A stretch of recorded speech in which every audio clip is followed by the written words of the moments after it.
Hi friends, welcome back to my YouTube channel Teju Yogi logs Kannada with lots of love only. ಎಲ್ಲರೂ ಹೇಗಿದ್ದೀರಾ? ನಾನಿವತ್ತು ನಿಮಗೋಸ್ಕರ ಮದುವೆ ಮನೇಲಿ ಮಾಡುವಂತಹ ಒಂದು ಗೀ ರೈಸ್ ರೆಸಿಪಿನ ಶೇರ್ ಮಾಡ್ತಾ ಇದ್ದೀನಿ. ತುಂಬಾ ಕಡಿಮೆ ಇಂಗ್ರೀಡಿಯೆಂಟ್ಸ್ನ ಯೂಸ್ ಮಾಡಿ ಒಂದು ಬೆಸ್ಟ್ ಗೀ ರೈಸ್ನ ನೀವಿಲ್ಲಿ ಪ್ರಿಪೇರ್ ಮಾಡ್ಕೋಬೋದು. ಅದಕ್ಕೂ ಮುಂಚೆ ನನ್ನ ವಿಡಿಯೋಗೆ ಒಂದು ಲೈಕ್ ಮಾಡಿ. ಲೈಕ್ ಮಾಡಿದ್ರಿ ಅಲ್ವಾ? Thank you. ಹಾಗೆ ಯಾರೆಲ್ಲ ನನ್ನ ವಿಡಿಯೋನ ಹೊಸದಾಗಿ ನೋಡ್ತಾ ಇದ್ದೀರಾ, ನನ್ನ ಚಾನಲ್ನ ಸಬ್ಸ್ಕ್ರೈಬ್ ಮಾಡ್ಕೊಳ್ಳಿ, ಬೆಲ್ ಐಕನ್ನ ಕ್ಲಿಕ್ ಮಾಡಿ. ನಾನು ಅಪ್ಲೋಡ್ ಮಾಡೋ ಹೊಸ ವೀಡಿಯೋಸ್ ನಿಮಗೆ ಮೊದಲು ಬರುತ್ತೆ. ನನಗೆ ಕುಕ್ ಮಾಡೋದಕ್ಕೆ ಟೈಮ್ ಸ್ವಲ್ಪ ಕಮ್ಮಿ ಇತ್ತು, ಹಾಗಾಗಿ ನಾನಿಲ್ಲಿ ಇಂಗ್ರೀಡಿಯೆಂಟ್ಸ್ನ ಆರ್ಗನೈಸ್ಡ್ ಆಗಿ ತೋರಿಸೋದಕ್ಕೆ ಆಗ್ತಿಲ್ಲ, ಸ್ವಲ್ಪ ಅಡ್ಜಸ್ಟ್ ಮಾಡ್ಕೊಳ್ಳಿ. ಫ್ರೆಂಡ್ಸ್, ಈ ವೆಡ್ಡಿಂಗ್ ಸ್ಟೈಲ್ ಗೀ ರೈಸ್ಗೆ ಏನೇನು ಇಂಗ್ರೀಡಿಯೆಂಟ್ಸ್ ಬೇಕು, ಹಾಗೆ ಈ ರೆಸಿಪಿನ ಹೇಗೆ ಕುಕ್ ಮಾಡೋದು ಅಂತ ನೋಡ್ಕೊಂಡು ಬರೋಣ ಬನ್ನಿ.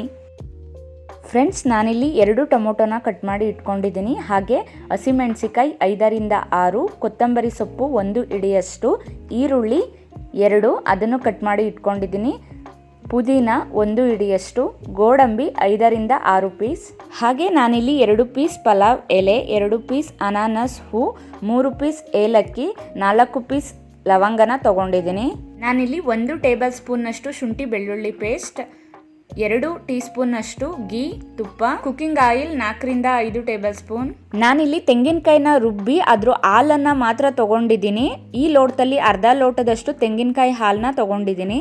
ನಾನಿಲ್ಲಿ ಇಬ್ಬರಿಗೆ ಆಗೋ ಅಷ್ಟು ಗೀ ರೈಸ್ನ ಪ್ರಿಪೇರ್ ಮಾಡ್ತಿದ್ದೀನಿ. ಹಾಗಾಗಿ ಈ ಗ್ಲಾಸಲ್ಲಿ 1 ಗ್ಲಾಸ್ ಅಕ್ಕಿನ ತಗೊಂಡಿದ್ದೀನಿ.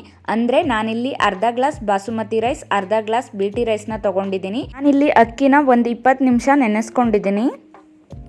ನಾನಿಲ್ಲಿ ಸ್ಟವ್ ಮೇಲೆ ಒಂದು ಕುಕ್ಕರ್ನ ಇಟ್ಕೊಂಡು ಸ್ಟವ್ನ ಆನ್ ಮಾಡ್ಕೋತೀನಿ. ಕುಕ್ಕರ್ ಬಿಸಿ ಆದಮೇಲೆ ನಾನು ಇದಕ್ಕೆ ಇಲ್ಲಿ 4ರಿಂದ 5 ಟೇಬಲ್ ಸ್ಪೂನ್ ಎಣ್ಣೆನ ಹಾಕೋತಾ ಇದ್ದೀನಿ. ಆಯಿಲ್ ಚೆನ್ನಾಗಿ ಬಿಸಿ ಆದಮೇಲೆ ನಾನು ಇದಕ್ಕೆ 2 ಬಾತ್ ಎಲೆ, 2 ಅನಾನಸ್ ಹೂ, 3 ಪೀಸ್ ಏಲಕ್ಕಿ, 4ರಿಂದ 5 ಪೀಸ್ ಲವಂಗ ಹಾಕ್ಕೊಂಡು ಫ್ರೈ ಮಾಡ್ಕೋತೀನಿ. ನಾನಿಲ್ಲಿ 5ರಿಂದ 6 ಹಸಿಮೆಣಸಿಕಾಯಿನ ಹಾಕೋತಾ ಇದ್ದೀನಿ. ಹಾಗೆ ಒಂದು 5ರಿಂದ 6 ಗೋಡಂಬಿ ಪೀಸ್, 1 ಹಿಡಿಯಷ್ಟು ಪುದೀನ, 1 ಹಿಡಿಯಷ್ಟು ಕೊತ್ತಂಬರಿ ಸೊಪ್ಪು, ಇದನ್ನೆಲ್ಲ ಹಾಕ್ಕೊಂಡು ನೀವೀಗ ಚೆನ್ನಾಗಿ ಫ್ರೈ ಮಾಡ್ಕೊಳ್ಳಿ. ಈ ರೀತಿ ಫ್ರೈ ಆದಮೇಲೆ ನಾನು ಇದಕ್ಕೆ 2 ಕಟ್ ಮಾಡಿರೋ ಈರುಳ್ಳಿನ ಸೇರಿಸ್ಕೊತಾ ಇದ್ದೀನಿ. ಹಾಗೆ ನಾನಿಲ್ಲಿ ಅರ್ಧ ಟೀ ಸ್ಪೂನ್ನಷ್ಟು ಸಾಲ್ಟ್ನ ಹಾಕ್ಕೊಂಡು ಈರುಳ್ಳಿನ ಚೆನ್ನಾಗಿ ಫ್ರೈ ಮಾಡ್ಕೊತಾ ಇದ್ದೀನಿ. ಈರುಳ್ಳಿ ಈ ರೀತಿ ಫ್ರೈ ಆದಮೇಲೆ ನಾನು ಇದಕ್ಕೆ 2 ಟೊಮೊಟೊನ ಸೇರಿಸ್ಕೊತಾ ಇದ್ದೀನಿ. ಟೊಮೊಟೊನ ಸ್ವಲ್ಪ ಫ್ರೈ ಮಾಡಿಕೊಂಡು ನಾವು ಇದಕ್ಕೆ 1 ಟೀ ಸ್ಪೂನ್ನಷ್ಟು ಸಾಲ್ಟ್ನ ಸೇರಿಸ್ಕೋಬೇಕು. ಈ ಟೈಮಲ್ಲಿ ನೀವು ಸಾಲ್ಟ್ನ ಹಾಕೋದ್ರಿಂದ ಟೊಮೊಟೊ ತುಂಬಾ ಬೇಗ ಬೇಯುತ್ತೆ. ನೀವು ಬೇಕಿದ್ರೆ ಈ ಥರ ಕುಕ್ಕರ್ ಕ್ಯಾಪ್ನ ಅಥವಾ ಒಂದು ಪ್ಲೇಟ್ನ ಕ್ಲೋಸ್ ಮಾಡಿ ಟೊಮೊಟೊನ ಒಂದು 5 ನಿಮಿಷ ಬೇಯಿಸ್ಕೊಳ್ಳಿ. ನೋಡಿ, ಈ ರೀತಿ ಟೊಮೊಟೊ ಚೆನ್ನಾಗಿ ಬೆಂದಿದೆ. ನಾವು ಈಗ ಇದನ್ನು ಫ್ರೈ ಮಾಡಿಕೊಂಡು ಇದಕ್ಕೆ 1 ಟೇಬಲ್ ಸ್ಪೂನ್ ಶುಂಠಿ ಬೆಳ್ಳುಳ್ಳಿ ಪೇಸ್ಟ್ನ ಹಾಕೊಳ್ಳೋಣ. ಈ ಶುಂಠಿ ಬೆಳ್ಳುಳ್ಳಿ ಪೇಸ್ಟ್ ಹಸಿ ವಾಸನೆ ಹೋಗೋವರೆಗೂ ನಾವು ಇದನ್ನು ಚೆನ್ನಾಗಿ ಫ್ರೈ ಮಾಡ್ಕೋಬೇಕು.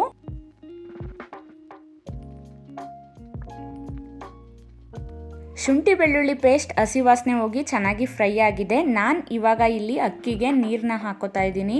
ನಾನಿಲ್ಲಿ 1:2 ರೇಷಿಯೋದಲ್ಲಿ ನೀರನ್ನ ಹಾಕೋತಾ ಇದ್ದೀನಿ. ನಾನಿಲ್ಲಿ 2 ಲೋಟ ನೀರನ್ನ ಯೂಸ್ ಮಾಡ್ತಾ ಇದ್ದೀನಿ. ಅಂದರೆ ನಾನು ತೆಂಗಿನಕಾಯಿ ಹಾಲನ್ನು ಸೇರಿಸ್ಕೊಂಡು 2 ಲೋಟ ಯೂಸ್ ಮಾಡ್ಕೋತಾ ಇದ್ದೀನಿ. ಸುಮಾರು 10 ನಿಮಿಷಗಳ ಕಾಲ ನೀರನ್ನ ನೀವು ಚೆನ್ನಾಗಿ ಕುದಿಸ್ಕೊಳ್ಳಿ.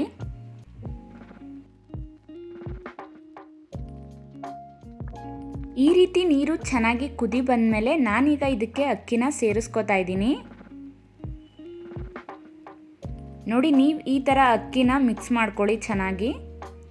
ನೀವು ಈ ಟೈಮಲ್ಲಿ ಟೇಸ್ಟ್ನ ನೋಡಿ ಉಪ್ಪನ್ನ ಸೇರಿಸ್ಕೊಳ್ಳಿ. ಬೇಕಿದ್ರೆ ನೀವು ಈ ಟೈಮಲ್ಲಿ ಖಾರ ಕಮ್ಮಿ ಆಗಿದ್ರೆ 1-2 ಹಸಿಮೆಣಸಿಕಾಯಿನ ಕಟ್ ಮಾಡಿ ಕೂಡ ಹಾಕೋಬೋದು, ಏನೂ ತೊಂದರೆ ಇಲ್ಲ. ಹಾಗೆ ನಾನಿಲ್ಲಿ 2 ಟೇಬಲ್ ಸ್ಪೂನ್ ಗೀನ ಯೂಸ್ ಮಾಡ್ತಾ ಇದ್ದೀನಿ. ಇದನ್ನು ಚೆನ್ನಾಗಿ ಮಿಕ್ಸ್ ಮಾಡಿಕೊಂಡು ನೀವೀಗ ನೀರು ಮತ್ತು ಅಕ್ಕಿನ ಕುದಿಯೋಕ್ಕೆ ಬಿಡಬೇಕು. ಸುಮಾರು ಒಂದು 10 ನಿಮಿಷ ನೀರು ಮತ್ತು ಅಕ್ಕಿನ ಕುದಿಸಿ.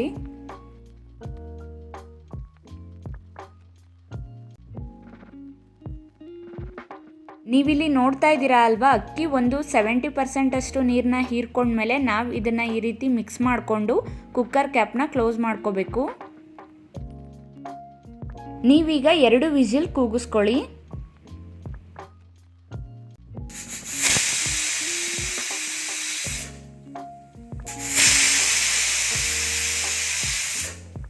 ಈಗ 2 ವಿಸಿಲ್ ಆಗಿದೆ. ನಾನಿಲ್ಲಿ ಗ್ಯಾಸ್ ಸ್ಟವ್ನ ಆಫ್ ಮಾಡಿಕೊಂಡು ಕುಕ್ಕರ್ ತಣ್ಣಗಾಗೋಕ್ಕೆ ಬಿಡ್ತೀನಿ.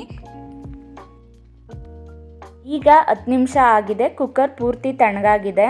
ಬನ್ನಿ ಕುಕ್ಕರ್ ಕ್ಯಾಪ್ ಓಪನ್ ಮಾಡೋಣ. ಹೇಗಿದೆ ನಾವು ಪ್ರಿಪೇರ್ ಮಾಡಿರೋ ಗೀ ರೈಸ್ ಅಂತ ನೋಡೋಣ.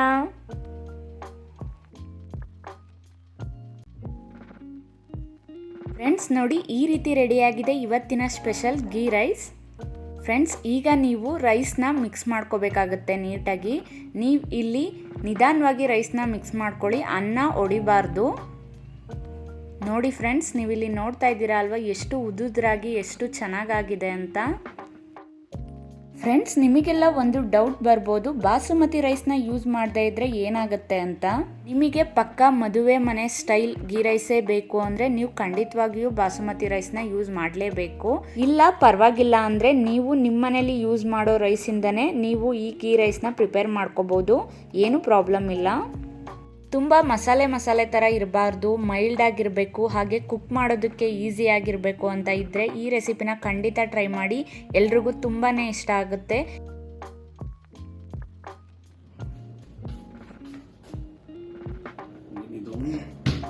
ಟೇಸ್ಟ್ ಮಾಡಿ ಹೇಗಿದೆ ಅಂತ ರಿವ್ಯೂ ಕೊಡಿ.